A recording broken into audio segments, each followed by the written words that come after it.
Okay, so I want to start off with the way that some movies or a lot of movies and TV shows start off today with a little bit of time travel. So project yourself back into the 18th century. Slavery's widespread, widely accepted. Do you see yourself as an opponent of slavery?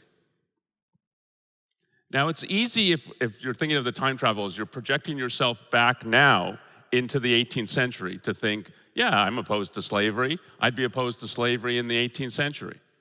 But if you were born in the 18th century, would you be opposed to slavery? Would you listen to the arguments of the burgeoning movement of abolitionists who say that slavery is evil and we should reject it? Or would you be among the many, many, many who just said, no, slavery is acceptable, everybody else seems to accept it, I accept it as well? And if you listen to the arguments, would you have the courage then to act on it? If you read back of some of the history of the abolitionists in the 18th century, and this goes into the 19th century, they're persecuted, attacked, opposed, denounced, because they're saying that slavery is evil. When they're going to certainly in the US, when they're going to different towns, they're literally run out of town.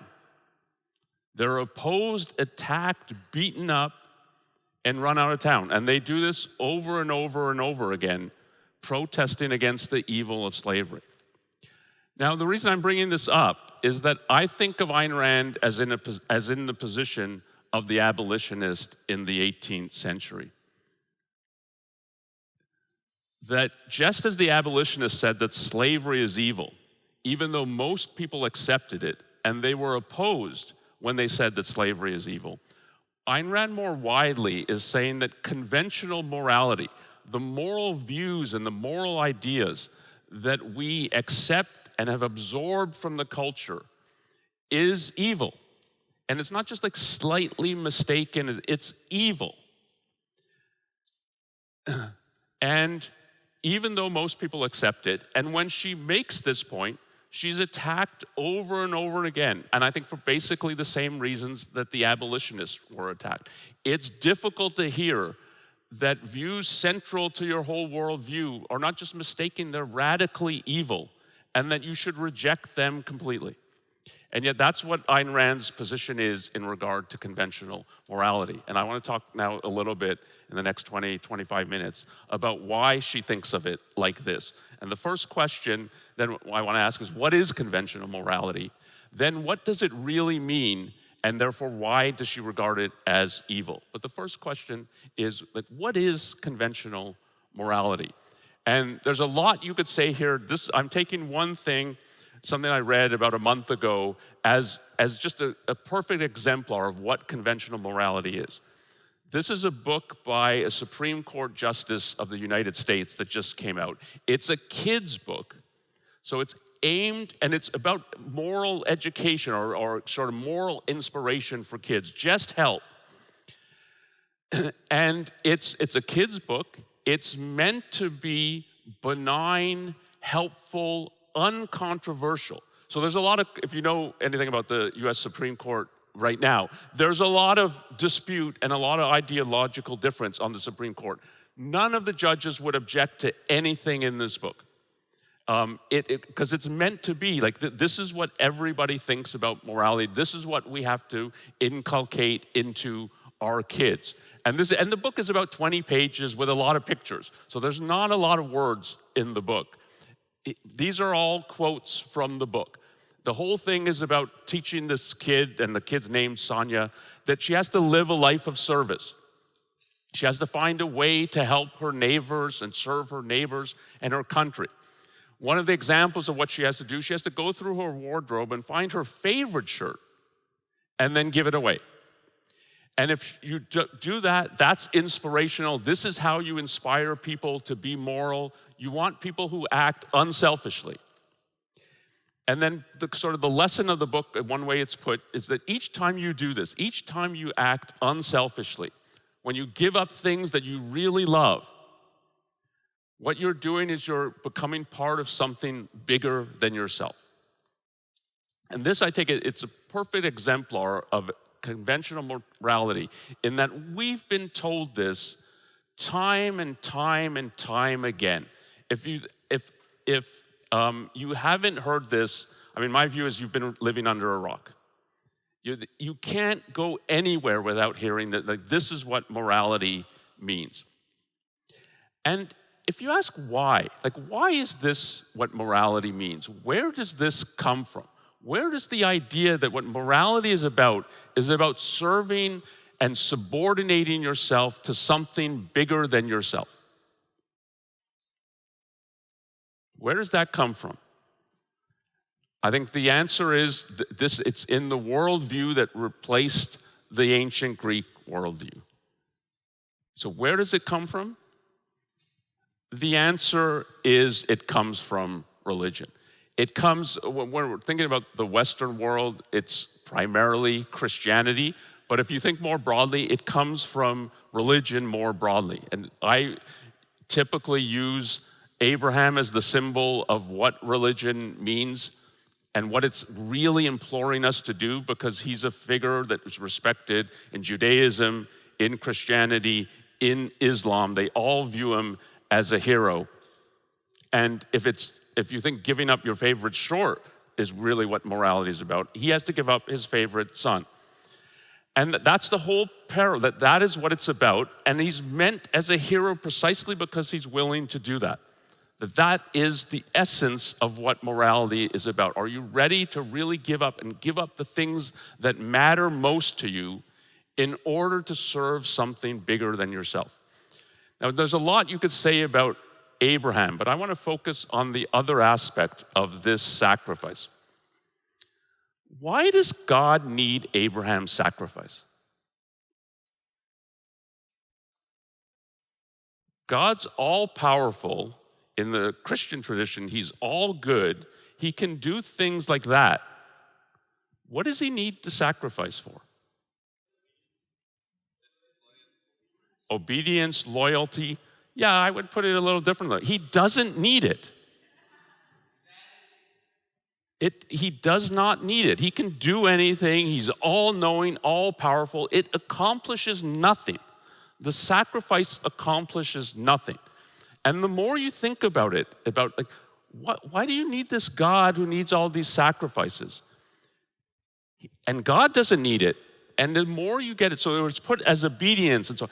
Yeah, the more you think about it, what the essence of the view is and what it's about is putting people on their knees. It accomplishes nothing, but what you have to do is serve, bow, be obedient, don't ask questions. That's what the morality is about. That it's sacrifice for the sake of sacrifice. And so Ayn Rand would often put it, what it's really about is about self-sacrifice. It's about giving up. It's about renouncing. It's not in the name of accomplishing anything. And if you think about the religious view, it does not accomplish anything. The test is, will Abraham get on his knees? Will he submit? Will he serve? Unquestionably. But it accomplishes nothing. And I think Ayn Rand's view, which I agree with completely, is that what conventional morality is just this view, the religious view secularized. So the religious morality is about sacrifice, service, obedience to God. Conventional morality, what it does is it removes God but keeps the essence of the view.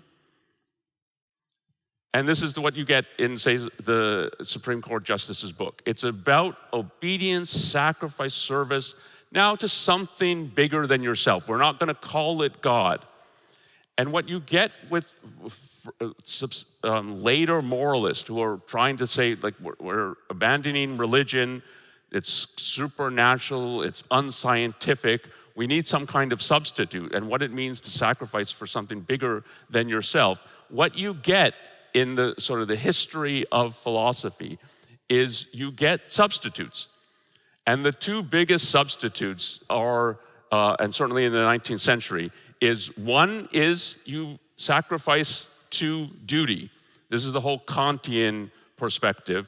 And the other one is going to be you sacrifice to the greatest happiness, which is the utilitarian perspective. And to this day, when morality is taught, and particularly when it's taught, it's supposed to be in a sort of non-philosophic, uncontroversial way. So if you pick up textbooks, for instance, of how lawyers learn about morality, or how engineers, if they're reading about morality, and we have to teach you some ethics in your profession and so on. It's typically what they get is it's a choice between the Kantian view about morality is about duty, or morality is about serving the greatest happiness of the greatest number. And it's pick one of these, and they don't really care because they come down to the same thing. So they pick one of these two, but they're basically the same thing. And the duty, you can think of Abraham as what he is about duty. And I put up the famous lines from the Tennyson poem, The Charge of the Light Brigade, which captures, it really captures the mentality of duty. Theirs not to make reply means you're not to make any reply. Like God says you have to sacrifice your son and so on. What is it going to accomplish? No, you're not supposed to ask any questions, make any reply. You're just supposed to submit. You're not supposed to make any reply. You're not supposed to reason why. You're just supposed to do and die. And the Tennyson poem is upholding, there's a way in which it's upholding sort of the British sense of duty as this is a good thing. And this is what it means. So there's this kind of view or there's this kind of view. That you substitute for God the greatest happiness. And I put up a quote, and I'm not sure if anybody will recognize this quote.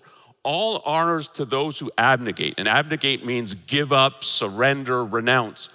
For themselves, the personal enjoyment of life. So if you can give up your personal enjoyment of life, when by such renunciation, they increase the amount of happiness in the world. That's John Stuart Mill. In his famous essay on utilitarianism. And it is, he's considered, and he is in a sense, the most prominent 19th century liberal. He thinks of himself as opposing the other view, but it's really just all you're doing is substituting. Instead of you have to do your duty, now you have to live for everybody else's happiness. And if you can renounce the things that you value, that brings you personal enjoyment, so that's what you should do. So this is where so if we're thinking, what is conventional morality? It's essentially about self-sacrifice. It comes from religion, and it comes from religion secularized. In the modern world, it's religion secularized. Now, if we go back to ask, really what this means, it's even worse than just, I think, the call for, it's about renunciation, sacrifice, surrender. And if we go back to I'll go back to this, the Sotomayor, the Supreme Court Justice's book, that what you're supposed to do is give up your favorite shirt for something bigger than yourself. Ayn Rand asked questions about this view that basically nobody else asks. So, if you're supposed to give up your shirt, and this whole kid's book is about give up your favorite shirt to somebody else, why is that person not immoral for keeping it? If you're selfish in wearing the shirt, why when you give it to your favorite shirt, you're selfish if you wear it? Why if when you give it up, is the person who puts it on, why aren't they being selfish? If you're supposed to engage in self-sacrifice, why doesn't the person who gets the shirt, why don't they have to engage in self-sacrifice? They're worse off than you. I think it's actually even worse than that. Because there's an answer to this. It's not, oh, you've caught us in an inconsistency. There's an answer to this. If you've produced, earned, created the value, what you're told to give it is to give it up. If you didn't produce it, if you didn't create it, if you didn't earn it, take it. It's your right to take it. It's your moral right to take it. That's what it comes down to. So it's not just about renunciation and self-sacrifice as though everybody's supposed to be doing it. In the end, what it amounts to is some people have to engage in renunciation, in sacrifice, in surrender, in self-sacrifice, for the sake of others who don't have to engage in that, who don't have to do that. And I think the best slogan of the 19th century in terms of thinking about this is the Marx slogan. So I had, the duty comes, it's the Kantian school in the 19th century. The greatest happiness is the utilitarian school. Marxism, and the famous quote from Marx, from each according to his ability, to each according to his need, is that view in a nutshell. Ability means if you're able to produce, if you're able to earn, if you're able to create, you don't have a right to the thing, whatever it is, whether it's property, health, your favorite shirt, you don't have a right to it. Who does? The people who are unable to earn it, unable to create it, unable to produce it. And so it's not an accident. If you read Atlas Shrugged, this slogan as one of the ways of capturing what conventional morality is about, that from each according to his ability to each according to his need, figures prominently in the book. And the book's not about communism. We the Living, her first novel, is set in Soviet Russia. It is about communism and more widely statism. Atlas Shrugged isn't, but it uses this slogan, and it's central in the story, I think, because this captures what the real meaning of the doctrine is. And so her view of it, I think her evaluation of it is it's a war. What conventional morality is a war on anyone who creates anything. It's a war that she'll sometimes put it on the producers. It's on the creators, on the people who build, on the builders, as it would often be put today. It's designed, and I want to emphasize, it's designed to bleed life from living. If what human life is about creation, production, building things, earning things, and I think Greg will talk later today more about that's what human life is about. If that's what it's about, if you have a morality designed to say, you lose the moment you create, produce, or earn something, and you gain if you don't create, produce, earn, then you have what you have is a morality that's designed to bleed life from the living. And the view is then that, and for a certain logic to it, that what it results in, to the extent that it's practiced, is destruction. And if you think just of the recent history of Europe, part of Ayn Rand's view was that to understand what happened in Europe in the late 19th century and into the 20th century, and you see its remnants today, is that this view, this conventional morality was taken seriously. So I had the Marxist slogan up. The amount of people who were advocates, supporters, followers of Marxism, and viewed it as a moral crusade. That's what gave it inspiration. You can count it in the millions of the people who follow this. But it's equally true if you look at what was considered the sort of opposing communism, the idea that fascism and communism were opposed. When you looked at what their moral slogans were, they were basically the same. So this is Mussolini.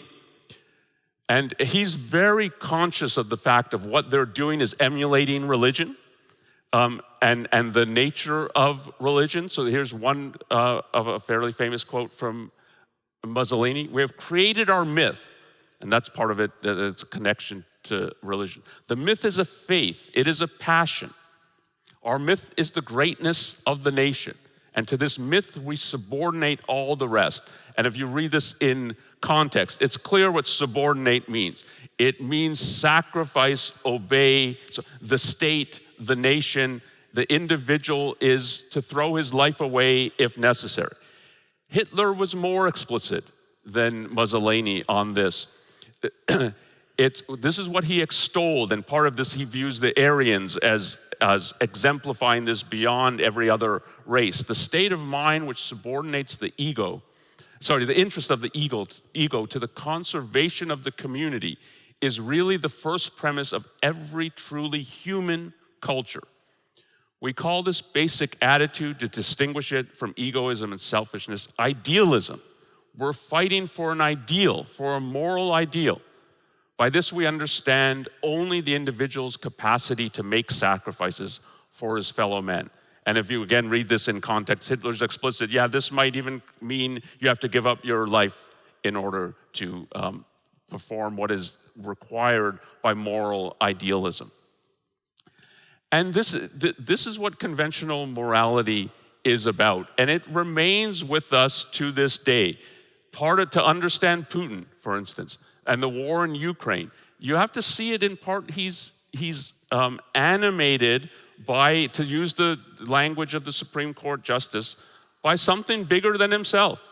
And he puts it, this is about Russia and getting back to the Russian Empire. He's arguments going back into, well, this happened in the 16th century. This is how I think of Ukraine. So it's all from a perspective, there's something bigger than ourselves that we should be serving, sacrificing to. And if it's millions killed in the Ukraine, tens of thousands of Russian soldiers used as cannon fodder, basically, but this is for a higher cause. And you see it. So this is the worst example of what's going on right now in Europe, I think. But just think of another thing hitting the headlines of the last few weeks, the French protest. They're protesting the raising of the retirement age from 62 to 64. And this was these quotes, where I looked for a story that has some quotes from people in the protest. This is the first story I found, and I think it's pretty representative of the mentality. A 15-year-old protester. I don't want to work all my life. I'll be exhausted at the end. Or a 23-year-old protester. 64 is so far away. It's depressing. We should work less and have more free time.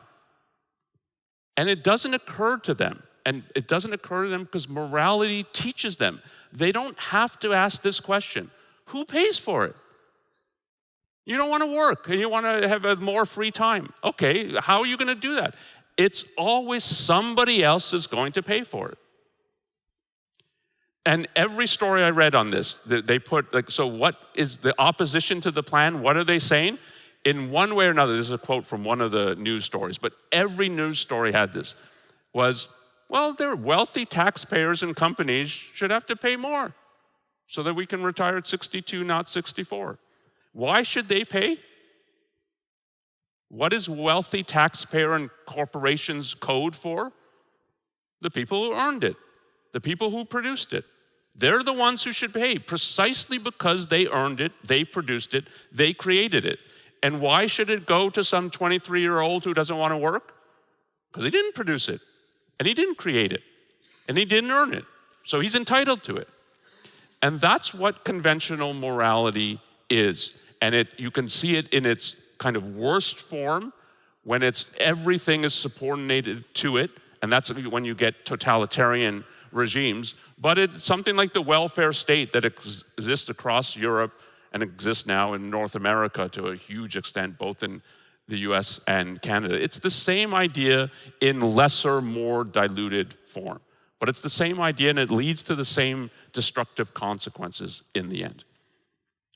So it's to go back to the issue of that, to think of her as what she's about is similar to the abolitionist in the 19th century. Her view is that what are conventional moral views, and not just about like one significant area, slavery, but the essence of the view. It's evil in theory and therefore evil in practice. And it should be abolished. And it should be abolished because it's at war with anyone who creates anything. It's about bleeding life from those living. And I think Ayn Rand knew that she knew that she's in effect in the position of the early abolitionists who are arguing that slavery is evil when everybody else seems to think it's either benign or it's actually good, that the slaves can't take care of themselves, and so this is actually good for them, and so on. She knew that she's in this kind of position, and that so as a result she would be attacked, and attacked kind of viciously. So let me end with this quote.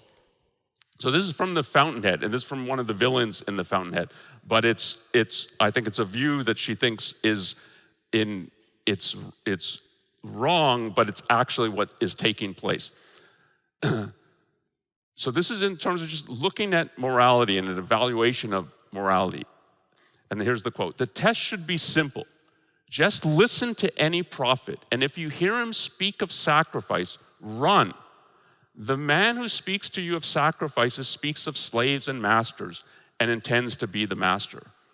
But if you ever hear a man telling you that you must be happy," and that's Ayn Rand's message, "that will be the man who's not after your soul. That will be the man who has nothing to gain from you.